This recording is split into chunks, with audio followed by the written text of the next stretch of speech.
Bienvenidos, mis queridos. Iniciamos una nueva semana, una nueva entrega de Vida de Noticias.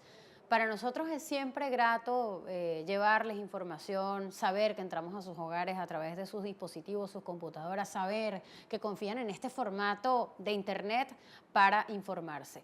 Sin embargo, el día de hoy, pues nuevamente no somos portadores de buenas noticias. Y es que vamos a adentrarnos y vamos a analizar en profundidad el conflicto que vive la salud en Venezuela.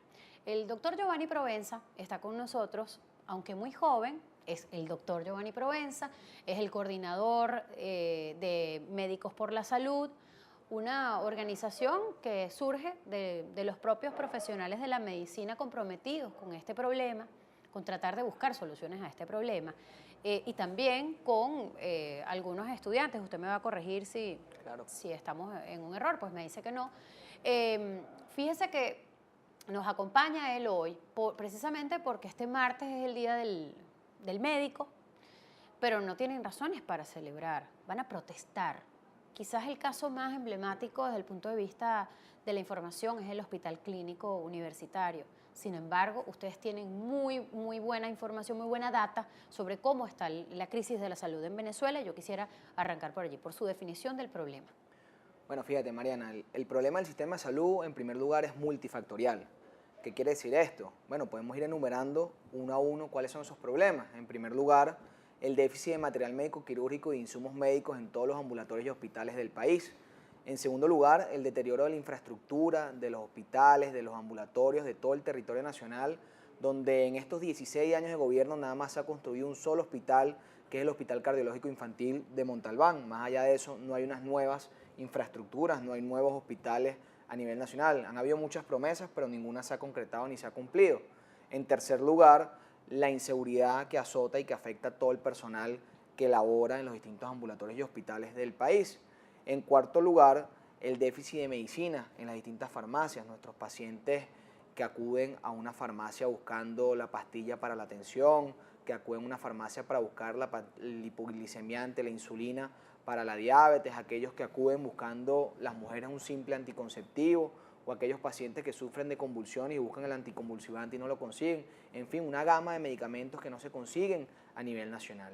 En quinto lugar, el tema de enfermedades que habían sido erradicadas y que son inherentes a la pobreza, y hemos visto cómo han habido unos repuntes en los últimos años, y entiéndase enfermedades como el malaria, como el dengue, como la leptospirosis, como la tuberculosis, que habían sido totalmente erradicadas y ha habido un repunte en estos 16 años. En fin, todo esto pues ha desencadenado una crisis del sistema de salud que se ha venido agravando en estos últimos meses y que hemos venido denunciando de forma seria y responsable, porque la realidad es que hoy por hoy están muriendo venezolanos en los hospitales por la falta de insumos. Y además, hay que decirlo también, que el sistema de salud público venezolano no es gratuito, y no es gratuito porque un paciente que acude a una emergencia en un hospital, le decimos, mira, aquí estamos los médicos venezolanos, pero no hay insumos para poder atender y tienen que salir en la madrugada o a cualquier hora a una farmacia a poder comprar los insumos que no hay en ese hospital. Fíjese, doctor, cuando hablamos de esto, el gobierno, si lo escucha, podría argumentar asegurando que las misiones han tratado de solucionar este problema. Me refiero a los centros de diagnóstico integral, a las salas de rehabilitación integral, a los consultorios de barrio adentro, pero yo quisiera preguntarle en qué medida el gobierno miente. Si es que ustedes plantean una crisis del sistema de salud, conocemos la situación de los hospitales, sabemos la desinversión del Estado en ese sentido, no porque usted lo diga, sino porque muchos reporteros, como usted sabe, hemos acudido al llamado de los empleados, los trabajadores y los médicos a corroborar esa denuncia. ¿En dónde el gobierno se cae cuando asegura que ellos pueden solucionar esto a través de cosas paralelas como las misiones, como Barrio Adentro? Bueno, la llamada Misión Barrio Adentro sin duda ha sido un gran fracaso para este gobierno, y hay que decirlo también con mucha responsabilidad. Barrio Adentro recibe el 70% del presupuesto destinado para la salud, que proviene directamente del despacho presidencial y que nada más atiende a un 30% de la población de los venezolanos. En cambio, el sistema clásico, que está conformado por los ambulatorios y hospitales, recibe nada más el 30% del presupuesto y atiende a más del 70%. Esto resulta en que se encuentran totalmente colapsadas las emergencias de todos los hospitales, y que además este paralelismo del sistema de salud ha seguido afectando la atención, porque no solamente es el sistema clásico que está controlado por el Ministerio de Salud, sino que tenemos la misión barra adentro, tenemos los hospitales que dependen del Seguro Social, tenemos el sistema del IPASME y tenemos los hospitales que dependen del Ministerio de Defensa, como son los hospitales militares. En fin, hemos visto cómo los distintos recursos se han visto desviados y hemos visto también cómo han habido muchos casos de corrupción que han sido denunciados incluso por los mismos diputados del oficialismo en la Asamblea Nacional. Cuando nuevamente tratando de ser abogado del diablo para obtener de ustedes quizás el mejor testimonio, porque es que el gobierno siempre insiste, como usted sabe, en desvirtuar sus denuncias, en asegurar que ustedes están hablando desde la política y no desde la realidad. ¿En qué medida también la centralización o la recentralización de la salud y colocar casi todo en poder y en manos adscrito al Ministerio de la Salud ha empeorado las condiciones de salud del servicio de salud que se le presta a la ciudadanía? Se lo digo porque, por ejemplo, el gobernador Enrique Capriles, en algo en lo que sí ha sido bastante persistente en el ámbito de la denuncia, es asegurar que desde que le quitaron los ambulatorios, le quitaron las competencias de los hospitales a la gobernación, pongo el caso de Miranda porque es el que conozco desde el punto de vista de las declaraciones, todo empeoró, porque ahora todo tiene que ir al gobierno central, y cosas que se podían resolver en el ámbito regional, si hubiese presupuesto, ya no se pueden resolver. Eso también Bueno, ha es una sido causa. parte del fracaso de este gobierno en querer centralizar a la salud, porque hemos visto que uno de los problemas ha sido la gran burocracia, ya que los recursos que han sido aprobados en el presupuesto anual destinado para la salud y que además ha habido créditos adicionales que han sido aprobados por la Asamblea Nacional, no han llegado esos recursos a los distintos hospitales, porque primero tienen que ser administrados y aprobados por el Ministerio de Salud y además por los distritos sanitarios, y mientras se da todo ese proceso burocrático, pues pasa mucho tiempo en que esos insumos no llegan a los distintos hospitales. Mencionaba uno de los ejemplos del gobernador del estado Miranda, y lo cierto es que Pronto Socorro, que es una red de salud que creó la gobernación de Miranda, pues ha tenido un éxito y ha tenido un impacto bastante importante en toda la región, sobre todo en Barlovento, donde pues los hospitales que dependen del ministerio no han funcionado, y esta red de Pronto Socorro, que depende de la gobernación del estado Miranda, pues ha brindado ciertas soluciones a esa población desfavorecida. Ahora están sometidos a la aprobación de créditos adicionales que además son absolutamente discrecionales del funcionario que está en la Asamblea Nacional. Así que bueno, a mis amigos, al que me conviene, al partido, y a los adversarios, pues no hay manera de que se les aprueben los recursos. ¿Cómo está la situación del Hospital Clínico Universitario? Como les dijimos, es el caso, bueno, mediáticamente más conocido. Quizás no será a lo mejor el más grave. Habría que lograr hacer contactos con el interior para abordar esto de verdad, pero usted seguramente conoce algunos casos críticos. Porque, bueno, tenemos 3 semanas cubriendo protestas allí, denuncias del personal médico, de los empleados, de las camareras, de las enfermeras y de los pacientes sobre prácticamente que estamos a las puertas de un cierre técnico por falta de insumos. Bueno, fíjate, yo te puedo hacer un sondeo de muchos hospitales a nivel nacional. Hablemos en este caso del Hospital Universitario de Caracas, que es un hospital tipo 4 referencia del país, donde todos aquellos casos que no pueden ser resueltos en los distintos hospitales, pues llegan a este hospital por ser referencia nacional.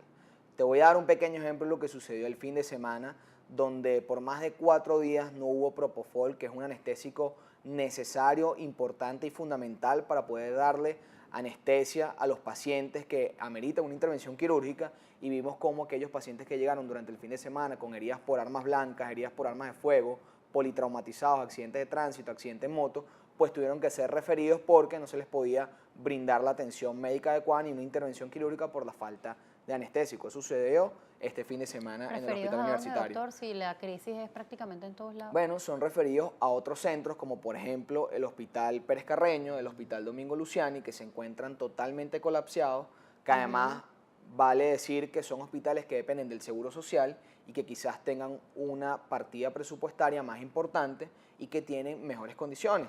Hablando precisamente de ese Hospital Pérez Carreño, el día de hoy recibí una denuncia por parte de mis compañeros de traumatología del Hospital Pérez Carreño, donde me decían que tenían más de 3 meses sin recibir material de osteosíntesis. El material de osteosíntesis es necesario para poder operar a aquellos pacientes que tienen fracturas, y eso lo que repercute es que tienen pacientes entre 18 y 25 años, hospitalizados, esperando más de 4 meses una intervención quirúrgica por una fractura, guindados en una pesa, que es la situación más inhumana a la que se puede exponer a un ser humano, valga la redundancia, y estaban tratando de denunciar esa situación y recibieron amenazas por parte de la dirección, por lo cual no pudieron dar su nombre, pero me pidieron a mí que hiciera pública esta situación. El Hospital JM de Los Ríos, que es un hospital pediátrico referencia a nivel nacional. Hoy conversábamos con los compañeros, colegas allí residentes y comentaban que los aires acondicionados están dañados, que las tuberías de aguas negras se rompieron. Eso lo que desencadenó fue que en primer lugar la terapia intensiva está cerrada. Y no solamente eso, los quirófanos están cerrados. Esos pacientes que vienen de todo el interior del país buscando una intervención quirúrgica, pues llegan a este hospital que es referencia a nivel nacional y no pueden recibir la atención adecuada. La emergencia se encuentra parcialmente cerrada también porque no hay adjuntos ni especialistas que trabajen en esos espacios. Entonces, bueno, vemos también como, por ejemplo, y te hablo del interior del país, que toda esta crisis se ve incrementada y acentuada en el interior del país. En Mérida, en el Hospital de los Andes, en el ULA, los médicos el día de mañana tienen una protesta porque no han recibido el pago en los últimos 6 meses, lo que es su sueldo, y además de eso la falta de insumos. Hablamos también, por ejemplo, en Monagas no hay una sola cama de terapia intensiva. De Maturín. No hay una sola cama de terapia intensiva en todo el estado de Monagas. Hablemos, por ejemplo, de Por la Mar, la isla de Margarita, donde no hay un solo equipo de tomografía y los pacientes que sufren algún politraumatismo tienen que ir a Anzoátegui, cruzar el mar para poder recibir un tratamiento. No hay, por ejemplo, equipos de radioterapia para poder administrar. Más del 60% de los equipos de radioterapia necesarios en todo el país se encuentran dañados, lo cual repercute que un paciente que tenga alguna patología oncológica, como por ejemplo un cáncer de mama, tiene que esperar 6-7 meses para poder recibir un tratamiento de radioterapia. Esto, bueno, sabemos que puede desencadenar en que la patología o la enfermedad aumente y, en fin, vemos cómo nuestros pacientes hoy por hoy están muriendo. Nada más en el hospital universitario que mencionábamos, hay una lista de espera de 5.000 pacientes esperando una intervención quirúrgica. Tenemos un registro que más de 13 pacientes en lo que va del 2015 fallecieron esperando una intervención quirúrgica cardiovascular porque no hay el contraste necesario, porque no hay los stents necesarios, porque se dañó el equipo de hemodinama, y esta situación se repite en todo el país. A nivel nacional nosotros estimamos que hay más de 50.000 pacientes esperando una intervención quirúrgica, personas con nombre, apellido, con padre, madre, familia, que conocemos, que vemos, que están esperando una intervención quirúrgica y no la han podido recibir. En fin, nosotros como médicos, como profesionales de la salud, hemos levantado nuestra voz en nombre de todos esos pacientes que padecen y sufren el sistema de salud venezolano, porque somos nosotros los que le damos la cara a ese paciente en la emergencia cuando acude y le decimos: aquí estamos los médicos venezolanos, pero no tenemos los insumos necesarios para poderlos atender. Mire, doctor, todo el país recuerda con asombro y todavía con horror un episodio muy lamentable de la incursión violenta de un grupo armado dentro del Hospital Universitario de Caracas, cosa que sabemos ha ocurrido también en el interior del país. Pero este caso fue muy emblemático porque hubo 2 muertos, el que estaba siendo intervenido y parece que el hermano que estaba también allí, médicos heridos por el impacto de los proyectiles a las ventanas del quirófano que eran de vidrio, etcétera, ¿no? Esa incursión violenta de colectivos dentro del hospital es un caso terrible que todo el país recuerda. ¿En qué medida eso ha sido tratado o esa denuncia se recibió por parte del gobierno nacional y la situación cambió o no cambió?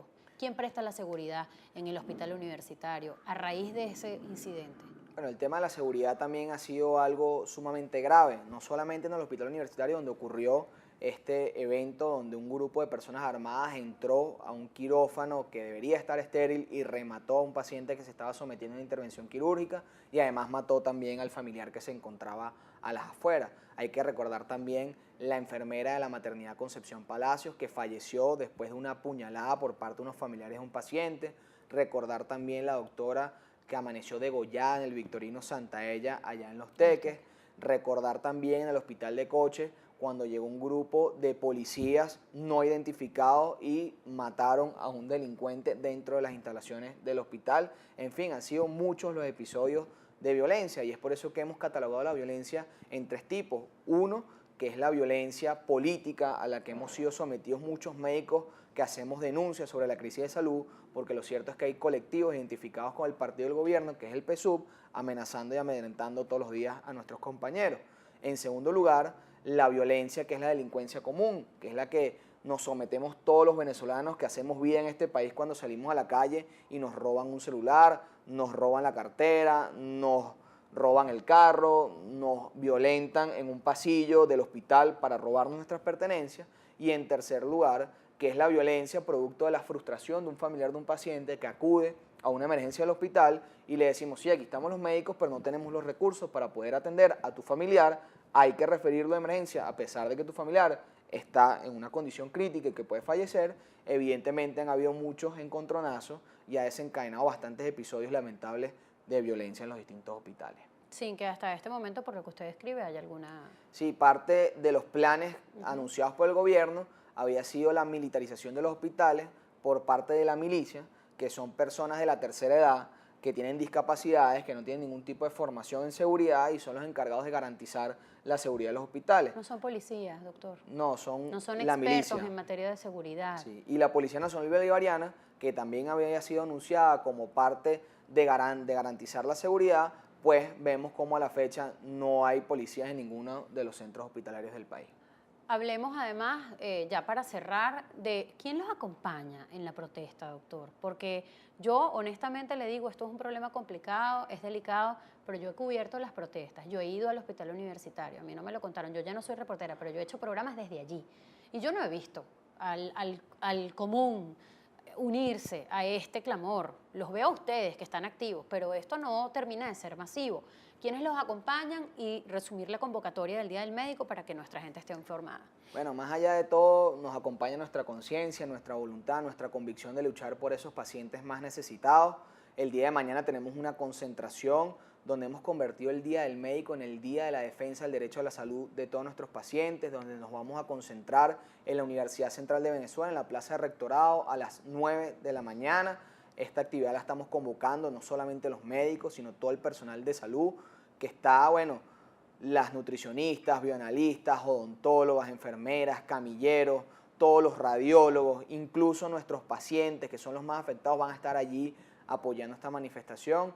Muchas personas del mundo político, exministros de salud, los sindicatos de trabajadores, la Academia Nacional de la Medicina, los colegios y Federación Médica, en fin, todos los que hacen parte del gremio de la salud, estaremos mañana alzando la voz por nuestros pacientes, que son nuestra esencia y que son por los que todos los días acudimos a los hospitales a trabajar. Doctor Provenza, muchas gracias por acompañarnos. Gracias a ti, María. Ellos representa a Médicos por la Salud, como ustedes saben, son unos tuiteros sumamente activos, Médicos X La Salud. Médicos X La Salud, para que lo sigan y para que tengan en cuenta las denuncias que ellos han estado realizando, razón por la cual están con nosotros hoy. Allí estaremos también en la cobertura de esta información. Gracias, María. Para todos ustedes. Gracias por su sintonía.